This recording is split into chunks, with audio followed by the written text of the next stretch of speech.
Archaeologist. Flotchy Archaeologist, just so nice. It's just super, super, super, super Elvish Visionary in this deck. Oh, yeah. It can find the quote-unquote lands, as a waterlogged teachings is one of the options here. Right. From the creators of Enters the Battlefield, draw a card. Comes Enters the Battlefield, Strategic Planning, or have a 1/4. Yes. It is not weak. Really interesting that Catt is thinking about this decision and just speaks to them basically trying to figure out, do I want to get a Lotus Bloom with this Whir of Invention? Mm-hmm. It also can get Goblin Charbelcher. Right. And the Whir of Invention was the pickup.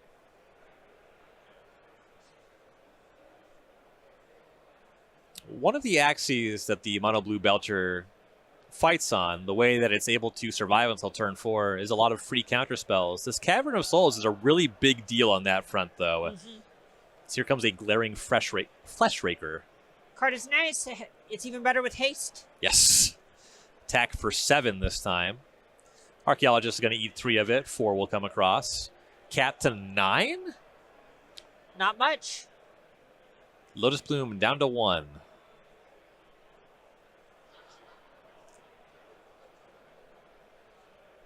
Here's a Thundertrap Trainer. That's going to be 4 looks. In a lot of ways, this really does just feel like Modern from 10 years ago. The details are different, but I'll suspend a Lotus Bloom, play a bunch of weird lands, and probably deal you 50 damage out of nowhere against, here's Cavern of Souls, here's my Typal Eldrazi deck, let's see what happens. A throwback to Ad Nauseum is what you're alluding to. Yes. Thundertrap Trainer is going to pick up one of those modal dual face lands that'll enter tapped. Catt very much threatening to combo on the following turn. Ooh, I love Warpscape Battle Mage. This one looks like it has been kicked. I believe the effect is to bounce the opposing blocker. That is what it looks like. This does look like it's threatening lethal. Yeah, haste that one up. The Fleshraker also making a token, getting in for a damage that way.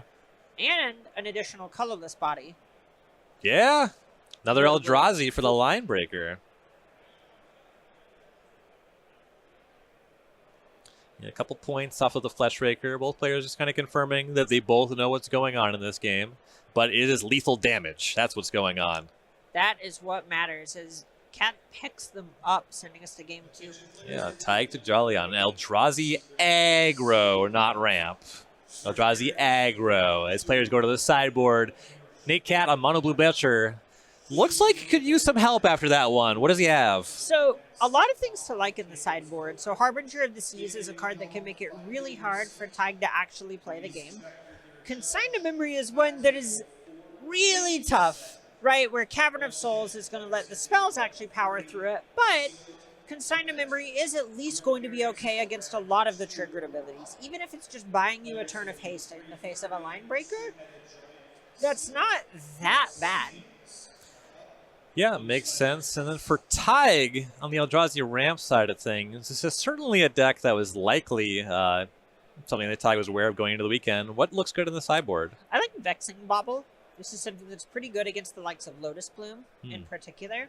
I think there are a lot of things that you could look to, like Unlicensed Hearst, if you want to try and shut off the Tameshi half of the combo, where in a lot of ways I don't think Taidhg really wants to mess with the formula too much. I think he really just wants to try and basically try and execute on the game plan just like we saw there, because I think Taidhg is a little bit faster most of the time. That is not a given, but whenever you're the aggressor, you don't want to mess up your formula too bad. So I would expect to see a little bit less coming in from his side of the table. I want to ask you, I feel like Disruptor Float is tailor-made for a spot like this. I think that one's likely coming in. Try to turn off the Belchers. Yeah, in general, anything that starts with name a card is going to be pretty nice in a combo matchup. But you're saying something like Trinisphere is probably more ambitious. Yeah, Trinisphere in general is something that is actually what Nate is already trying to do. Yeah. Right? We saw a couple of 2-mana creatures that are helping dig Nate towards specific combo pieces over the course of the game, but most of the cards we're talking about, Harbinger of the Seas, 3 mana, Tameshi, 3 mana, War of Invention, at least 3 mana. It's not really doing that much, and I think it just muddies the water for Taidhg more than it really gives him something to hold on to. And you called out Vexing Bauble as a really good foil to Lotus Bloom. Yes. There's also 4 main deck Chalice of the Void. So there's really cheap ways to cover that, which is another reason why you're saying Trinisphere, probably not really the way to go. Right, exactly. And Vexing Bauble also is one of the best hate pieces in this sort of matchup because if you start to trip over them, it does have that buyout of drawing a card. Yeah, it's free real estate. It's also really nice against the card Pact of Negation, which Cavern of Souls was providing some insulation from in that game, but that's not a given. It'll happen every time. Yeah, exactly right. If you're watching at home, I want to thank you so much for joining us. I also want to thank our sponsors for this weekend, Beckett and Dragon Shield, for help making this event possible. Big fan of Dragon Shields, cannot sing their praises enough. Every Magic card that I play with is sleeved in a Dragon Shield sleeve. Yeah, it's been true for me for well over 2 decades at this point. I've definitely dabbled with other brands, but Dragon Shield is someone who I've stuck by for a really long time, and it makes me proud to know that and that they are helping keep tabletop Magic alive to this day. Yeah, absolutely. Big events are coming back in a big way. Dragon Shield making that possible. I love what they are doing, for you and I, for everybody here in the room, for everybody watching at home.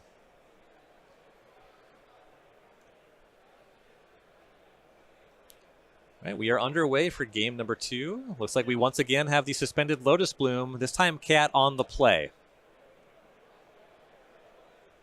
I think Taidhg has a Devourer of Destiny. Yes. It's probably just hiding out off camera. It looks like there's multiple Devour triggers being resolved, actually.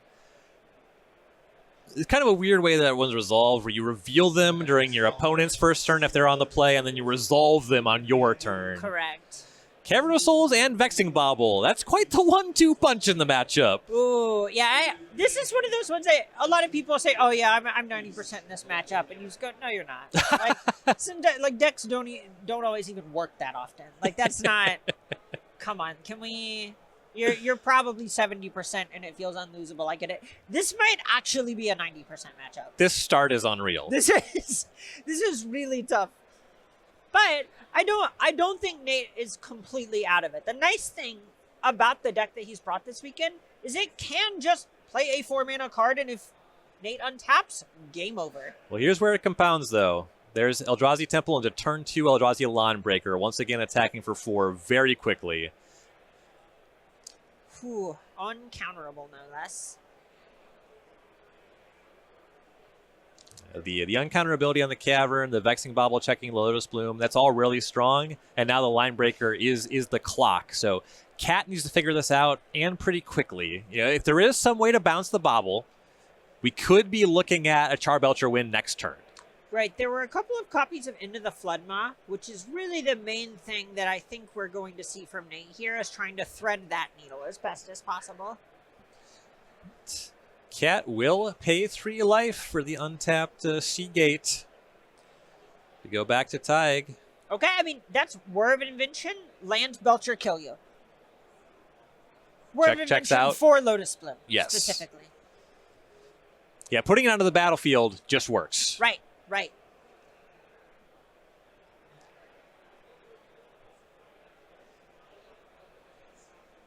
It's like Karplusan Forest is the land, and a Glaring Fleshraker.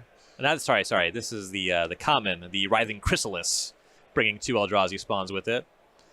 That's quite strong with the Line Breaker. That's 3 more bodies.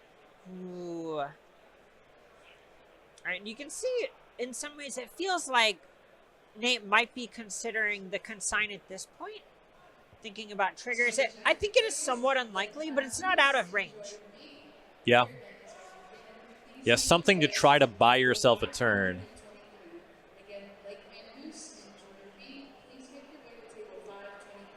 Looks like the spawns are being sacked right away to grow the Chrysalis, and that 2 mana is going to be an It that heralds the end. It. A Lord, an Eldrazi Lord. Not literally. I don't believe it has the Lord creature type. It's complicated. It's more of a drone. They have a strange hierarchical structure. I wish I wasn't an expert. I would think a drone would be rather simple. And yet, Listen, I don't. It's complicated. They contain multitudes. The way that it's complicated is complicated. I do not have time to explain this to you. Thank you. We're in combat. Line Breaker looks like it's going to haste up that giant Chrysalis. That makes sense. So the Line Breaker is currently a 4. The Chrysalis is a base 5 and then +3. So that's 12 points. Is Catt at 1? Oh my gosh. Here's that Worm invention. Here's that Lotus Bloom. Catt is in fact at 1. Now, here's something that's tough for the Belcher deck. They don't play basic lands. Correct. So getting a 4th source untapped is, it's tough. I think the answer might just be, it is the Consign. Consign countering the Vexing Bobble trigger. Okay. There we go. Lotus Bloom resolves. All right, Nate Catt, we're looking for a Goblin Charbelcher. There it is. Target you. All right. Let me see your cards. So all right. Just saying, okay, how'd you board? This is a closed decklist event. Mm-hmm. So this is the spot where even in an open decklist event, you do want to know how your opponent boards. But now Taidhg actually gets to take a look at how Nate has configured the counter spells they've brought, the reactive spells, what kind of bounce spells they might have, and those End of the Flood mods. This is very real. Getting a feel for the number of consigns. Consign to Memory has to be one of the most registered cards in the tournament. See 3 and 4 of that in a lot of sideboards in Modern these days. Right, it's just so versatile. And yeah, there it is. Taidhg takes, I believe that was 39, or 49 rather. That's a lot. More than 19. Yes. Catt only took 19. Only. From 2 turns of attacking. The damage output on this Eldrazi deck is wild. Mm-hmm. Mm-hmm. And a lot of that is just the sort of haste in a can offered by the Line Breaker. Mm-hmm. So I want to circle back to something watching that game play out. We saw that Catt did have some real play against Vexing Bobble. At that point, are you thinking that maybe you want the Trinisphere just to supplement these things? I'm leaning towards no. That's a game that Tajalli would have won on the play. Sure, yeah. So I think for the most part, you really don't want to mess with the formula of having pressure that bad. It felt like that game was really close for Tajalli and might have just had a little bit of play draw going on. Mm-hmm. I am not super high confidence, but in general, I am not 100% confident that Trinisphere is going to be what the doctor ordered. Right. Though, the way that it interacts against a suspended Lotus Bloom ain't too shabby. Yeah, forcing that to pay 3. Notably, the Trinisphere, you can't Cavern of Souls your way into resolving that against a consign. Yeah. So that's tough.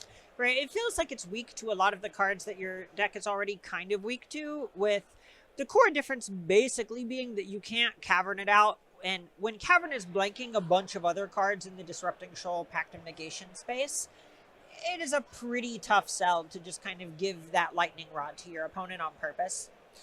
So we are in round 6, getting pretty deep into day 1 of SCG-Con in Indianapolis here on the Spotlight Series. We have more SCG-Con events coming up here. If you're interested in playing one of these open events on the Spotlight Series, we have both SCG-Con Orlando and SCG-Con Baltimore. Those ones, if you have a deck, you can roll up and play. And then we also have regional championships at SCG-Con Houston, SCG-Con Las Vegas. Those ones you have to earn entry for the main event, but there's a lot going on in these cons. You can show up for all kinds of side events for those ones as well. I know, I'm starting to play. I am actually planning to start bringing more constructed decks just to play on Friday at these. I know I love playing Legacy whenever I can. I found myself wishing I had my Modern deck with me this weekend. We were literally sitting at the hotel room going, I have it sitting on my kitchen table. Why did I not just put it in my bag? What is wrong with me? Yeah. I was fiending to lava spike somebody. I know, and SCG-Con Vegas is pretty close to my birthday. So I'm thinking I might have to make a little trip out for that one, even if it's just for fun. Ooh, yeah. Just for fun. Just for fun. What, you think I'm going to compete? No. I can't do that. What if I could? Looks like in game number 3 here, Nate Catt is looking at a mulligan to 5. So one of the nice things is that this is a deck that only has one goal. Nate's Belcher deck, if there isn't a disruptive piece from Taidhg, Nate is just going to be clear for takeoff. Here's Lotus Bloom. That's 3 for 3 on the turn kind 1 of bloom. 3 cards. Yeah. It is the one that makes the mana side of the equation easy. This Taidhg is going to once again have that turn 2 line breaker and get busy. With a Cavern of Souls. Yeah, can't counter that. Listen, both of these players, they have a plan. Yes. And they came here to execute on it. Largely a race. There are disruptive elements in both decks. We've seen both players really trying to go as fast as they can to just execute, go upstairs. And notably, Taidhg does not have one of those locked pieces yet. Right. Yeah, there was no Vexing Bauble there. There was no Chalice of the Void. Pretty funny the way that Chalice on 0, you're afforded a little bit of time against Lotus Bloom. Still has 2 more draw steps to try to find that one. Catt's going to pay 3 life for an untapped land to play this Philology Archaeologist. Looks at Tameshi, Whir of Invention, and a Seagate Restoration. Whir of Invention looking pretty nice. Also, one of those lands is an untapped, or the Seagate Restoration does represent an untapped land. Right. Whir of Invention is the pickup.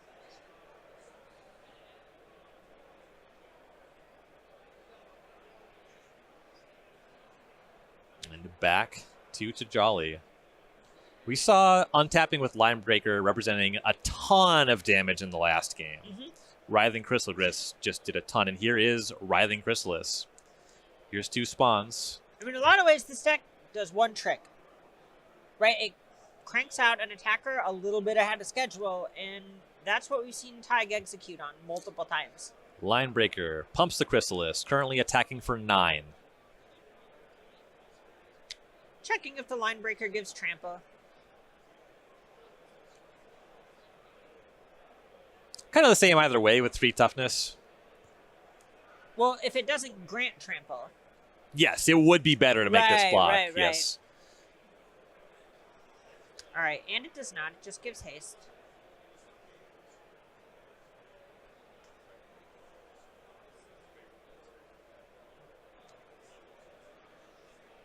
Nate down Lotus to 10. Bloom. Lotus Bloom to 1 counter. We know about a Whir of Invention in hand.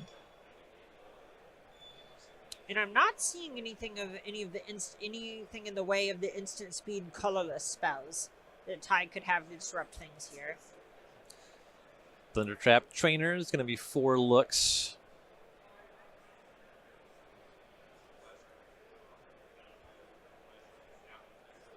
Interestingly, Taidhg leaving these spawns in play because they actually represent additional attackers. So Taidhg right now has the ability to go a little bit wider with damage and not consolidate, say, so many chips on the same creature.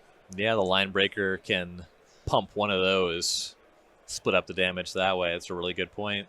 Goblin Charbelcher picked up by Catt. Catt has to know that he has at most 1 more turn facing down this many attackers. The apocalypse clock is at 1. All right, over to Taidhg. See if he can make that no turns.